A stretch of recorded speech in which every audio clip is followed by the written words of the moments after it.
আমি love you ভালোবাসি তোমাকে। অনেকদিন পর ইউটিউবে মুক্তি পেতে যাচ্ছে এমন কিছু নাটক, যে নাটকগুলো আশা করা যায় ইউটিউবে নতুন রেকর্ড বানাবে। প্রিয় দর্শক, চলুন আপকামিং কিছু মাস্টারপিস নাটক সম্পর্কে জেনে নেই, যে নাটকগুলো খুব শীঘ্রই ইউটিউবে মুক্তি পেতে যাচ্ছে।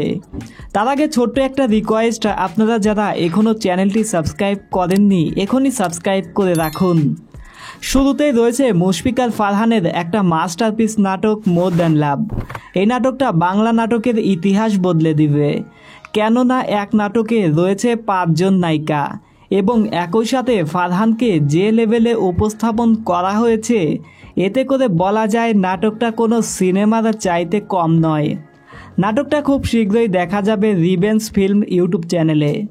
এরপরে রয়েছে তৌসিফ টোটিনি জুটির ব্রেকিং নিউজ। নাটকটা সম্ভবত এই সপ্তাহেই মুক্তি পাবে। জোবান পায়েলের মুক্তি পেতে চলেছে রোমান্টিক গল্পের একটা নাটক এ হৃদয়ে। একই সাথে এই জুটির আরও একটা নাটকের শুটিং প্রায় শেষ, যেটার নাম বন্ধুত্ব নাকি প্রেম। এছাড়া আরও একটা নাটক মুক্তি পাবে, যেটার নাম তবুও পাশাপাশি। সো ভাই ব্রাদার্স, আপাতত আমরা এই কয়েকটা নাটক সম্পর্কে জানতে পেরেছি। আপনারা জানা আছে এমন কোনো আপকামিং নাটক থাকলে কমেন্টে লিখে জানাবেন। চ্যানেলটি সাবস্ক্রাইব করে রাখবেন সকল নাটকের আপডেট পাওয়ার জন্য। আল্লাহ হাফেজ।